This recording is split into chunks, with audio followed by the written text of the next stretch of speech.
حضرت عیسیٰ روح اللہ علیہ نبینا علیہ السلام ایک دن اپنے چند حواریوں کے ساتھ ایک جگہ سے گزر رہے تھے تو آپ نے کیا دیکھا کہ ایک پہاڑ ہوا میں معلق ہے۔ آپ حیران ہو کہ اس پہاڑ کو دیکھنے لگے۔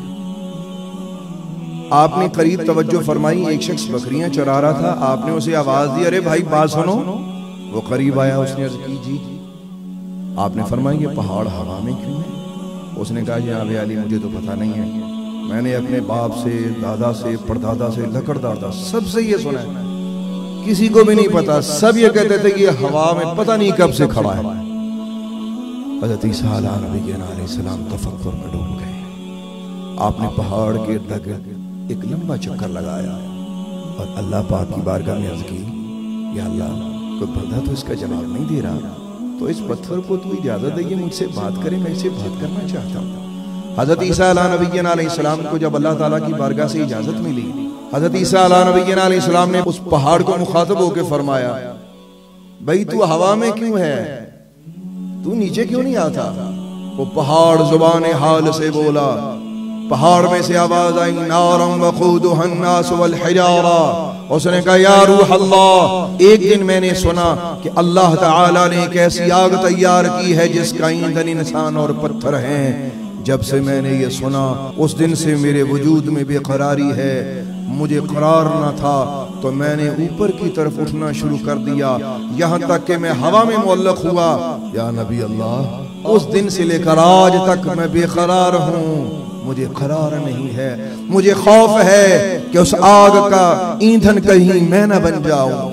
حضرت عیسیٰ روح اللہ نے جب یہ سمت فرمایا، ابا کھڑے رونے لگ پڑے، عرض کی یا اللہ یہ پتھر ہو کر تجھ سے خوف کر رہا ہے، تیرے بندے یوں کس طرح دندناتے پھرتے ہیں، انہیں پرواہ نہیں ہے کہ تو ان کے ساتھ کیا کرے گا۔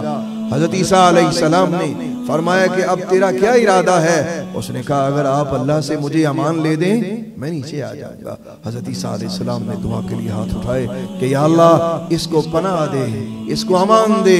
حضرت عیسیٰ علیہ السلام نے جیسے یہ فرمایا تو پتھر نے زبان حال سے کہا، یا نبی اللہ اب مجھے یقین ہے کہ اللہ نے مجھے امان دی ہے، اب میں زمین پہ اتر سکتا ہوں۔ حضرت عیسیٰ علیہ السلام کے سامنے وہ پہاڑ زمین پہ اپنی جگہ قائم ہو گیا۔ میرے بھائی ذرا سوچو، اس نے خطا کوئی نہیں کی، اس نے صرف یہ سنا کہ پتھر آگ کا ایندھن بنے گا تو وہ خوف الہی سے اس کا قرار ختم ہو گیا۔ جبکہ تجھے پتا ہے کہ تیری خطاؤں کے عوض تجھے یقیناً دوزخ میں جانا ہے، تو اتنے سکون سے دنیا میں کیسے جی رہا ہے؟ سنو سنو، اسی پاک کلام میں اللہ کریم جل جلالہ عما نوالہ نے ارشاد فرمایا، یا ایھا الذین آمنوا قوا انفسکم واہلیکم نارا وقودها الناس والحجارہ علیہا ملائکۃ غلاظ شداد لا یعصون اللہ ما امرہم ویفعلون ما یؤمرون۔ اے ایمان والو، اپنے آپ کو اور اپنے اہل خانہ کو بچاؤ اس آگ سے کہ جس کا ایندھن انسان اور پتھر ہے، اور اس پر اللہ نے ایسے فرشتے مقرر کر رکھے ہیں جو نہایت شدید قسم کے ہیں، اور اللہ کے حکم عدولی نہیں کرتے، وہ وہی کرتے ہیں جن کا اللہ نے انہیں حکم دیا ہے۔ میرے بھائیو، آج قدرت نے ہمیں گھروں میں اکٹھا رہنے کا ماحول فراہم کر دیا ہے، پتہ نہیں یہ دن ہمیں کیا کیا سکھا کے جائیں گے۔ میرا ایک چھوٹا سا دردمندانہ آپ سے سوال ہے، اپنے گھروں کے ماحول کو اچھا بناؤ۔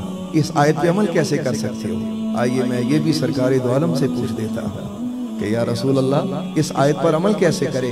حضرت عمر فاروق سرکار دو عالم کی بارگاہ اقدس میں حاضر ہے، عرض کی یا رسول اللہ ہم کیسے اپنے آپ کو اور اپنے اہل خانہ کو آگ سے بچائیں؟ میرے آقا نے فرمایا اپنی اولاد کو، اپنے اہل خانہ کو ان باتوں کی ترغیب دو جو اللہ کو محبوب ہے، اور ان باتوں سے روکو جو اللہ اور اس کے رسول کو ناپسند ہے۔ تو یہ اصول آپ کو مل گیا، یہ قانون آپ کو مل گیا، اور سرکار دو عالم علیہ السلام نے ایک دعا دی ہے۔ آپ چاہتے ہیں کہ آپ کو نبی پاک کی دعا ملے؟ آپ چاہتے ہیں کہ رسول کریم کی حضور کی دعا مل گئی؟ اس کا بیڑا پار ہو جائے گا۔ سنو سرکار دو عالم کس کو دعا دے رہے ہیں۔ سرکار دو عالم علیہ السلام نے فرمایا، رحم اللہ رجلا قال یا اہلا